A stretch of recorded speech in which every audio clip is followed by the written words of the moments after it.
Shalom, selamat pagi saudara-saudara yang Tuhan kasihi. Pada pagi hari ini kita akan belajar firman Tuhan, namun sebelum kita memulai renungan pagi ini, mari terlebih dahulu kita berdoa. Bapa yang baik, Bapa pengasih di dalam kerajaan sorga, pada pagi ini kami rindu mendengarkan firman-Mu Tuhan.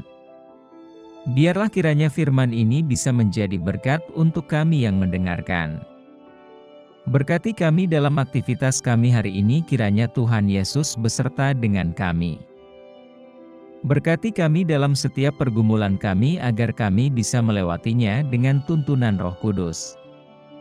Inilah yang menjadi doa dan permohonan kami karena kami berdoa hanya di dalam nama Tuhan Yesus Kristus. Amin. Saudaraku, ayat renungan kita pada pagi ini tertulis di dalam Mazmur 25 ayat 10.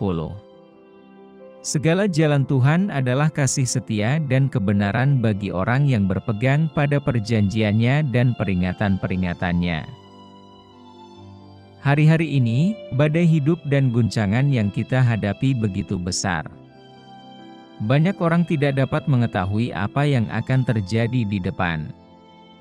Namun satu hal yang kita yakini, umat yang mengenal Allah-Nya akan tetap kuat serta bertindak. Karena itu, janganlah pernah meninggalkan Tuhan. Sebab justru di saat seperti inilah, Tuhan sanggup mencurahkan kekuatan, semangat, perlindungan dan berkat-Nya yang sempurna.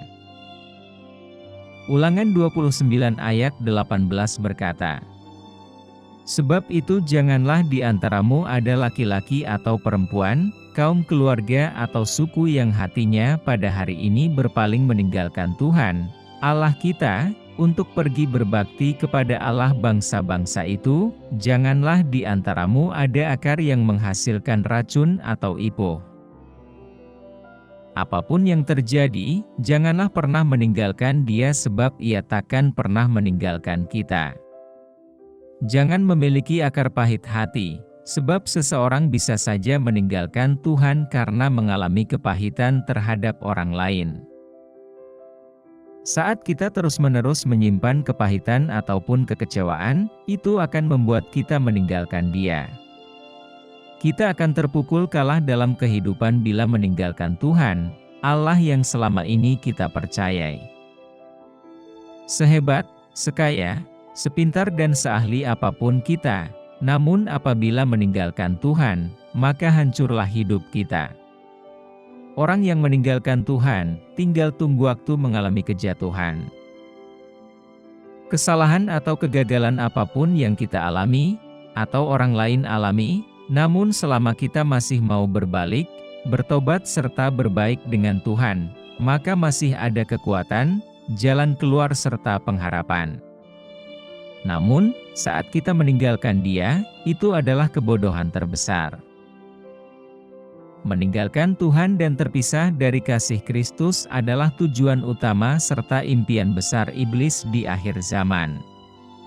Inilah waktunya untuk kita bukan menjauhi atau meninggalkan Tuhan, namun mendekat kepada Tuhan. Inilah kebodohan-kebodohan orang-orang yang meninggalkan Tuhan. Yang pertama, akan senang sesaat, tetapi penderitaannya kekal. Jangan mau ditipu iblis. Jika kita mau hidup benar, maka keturunan kita akan menjadi perkasa dan diberkati Tuhan.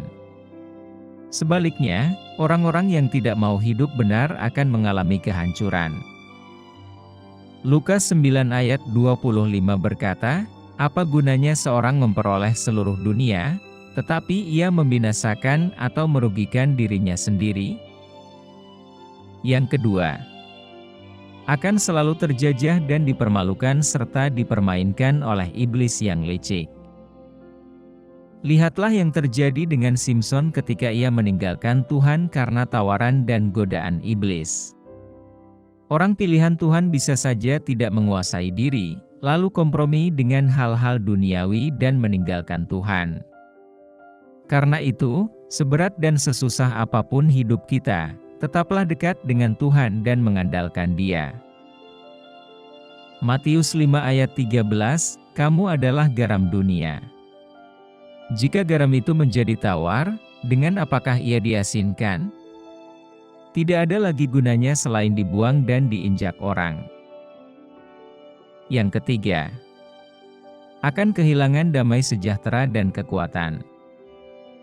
Iblis bisa saja menyamar sebagai malaikat terang, membuat seseorang tampak sukses, bahagia dan mendapat apa saja. Namun ingat, hanya satu hal yang tak bisa iblis berikan, yaitu damai sejahtera. Walau ada orang-orang yang meninggalkan Tuhan dan terlihat mengalami kesuksesan dunia, sedangkan orang yang setia pada Tuhan biasa-biasa saja hidupnya, perhatikanlah kehidupan iman mereka kosong. Damai sejahtera yang kita punyai bukan dari dunia, melainkan dari surga. Kita bersukacita dan merasa damai bukan karena tidak ada masalah atau persoalan, melainkan Tuhan selalu menyediakan yang terbaik bagi kita yang percaya. Makin kita meninggalkan Dia, maka makin kita panik. Ingat, kita akan kehilangan dua hal bila meninggalkan Tuhan, damai sejahtera dan kekuatan. Sebaliknya, orang yang dekat dengan Tuhan akan tetap kuat menghadapi segala perkara dan memperoleh damai. Yohanes 14 ayat 27, Damai sejahtera kutinggalkan bagimu. Damai sejahteraku kuberikan kepadamu, dan apa yang kuberikan tidak seperti yang diberikan oleh dunia kepadamu. Janganlah gelisah dan gentar hatimu. Yang keempat, akan tersesat dan menuju kebinasaan. Makin jauh kita dari Tuhan, maka pilihan dan keputusan yang kita buat biasanya makin bersifat egois. Kita dulu hidup sesat dan tidak mencari Tuhan. Agama, amal atau perbuatan baik tidak akan bisa menyelamatkan kita atau memperoleh hidup kekal. Kita berbuat baik karena apa yang jahat sudah ditebus oleh Tuhan, serta Ia telah terlebih dulu berbuat baik atas hidup kita. Kita ingin menolong orang-orang lain yang sangat membutuhkan pertolongan, terutama supaya mereka memuliakan Bapa. 1 Petrus 2 ayat 25 berkata, Sebab dahulu kamu sesat seperti domba, tetapi sekarang kamu telah kembali kepada Gembala dan Pemelihara jiwamu. Jadi, jangan undur dari Tuhan. Kekuatan hidup kita ada dalam mendekat pada Tuhan, menerima pimpinan dan tuntunan Roh Kudus, berpegang pada janji-janji firman-Nya, serta melangkah dalam iman. Apapun yang terjadi, janganlah pernah meninggalkan Tuhan. Sekali Yesus, tetap Yesus. Untuk itu saudara terkasih, mari pagi ini kita mengambil komitmen untuk setia mendekat diri kepada Tuhan. Karena Dia adalah sumber segalanya yang kita butuh dan perlukan. Demikianlah renungan firman Tuhan pada hari ini, semoga menjadi berkat bagi kita semua. Dan sebelum kita memulai segala aktivitas di pagi hari ini, mari kita berdoa.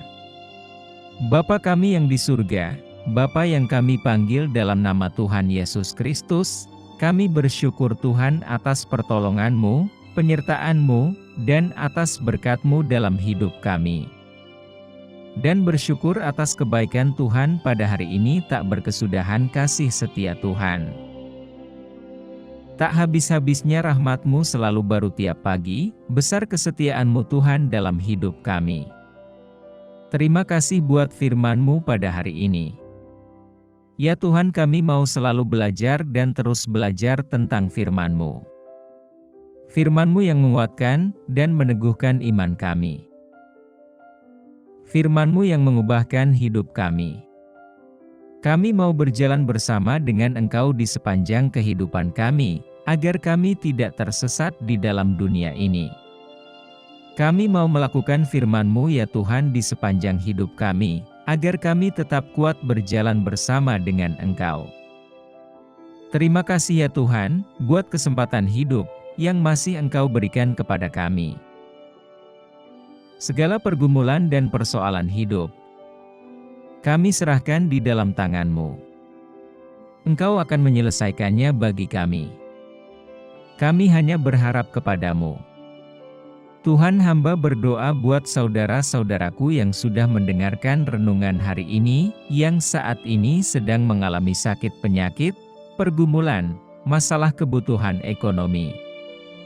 Kiranya Engkau jamah, sembuhkan dan pulihkan, berkati perekonomian mereka. Serta berikan jalan keluar di setiap pergumulan, masalah yang mereka sedang hadapi. Dan ajarlah kami ya Tuhan, untuk selalu berharap dan percaya sepenuhnya kepada Tuhan Yesus. Kiranya Engkau terus memberkati kehidupan kami, keluarga kami, sanak saudara kami, bangsa dan negara kami, pemerintah-pemerintah kami.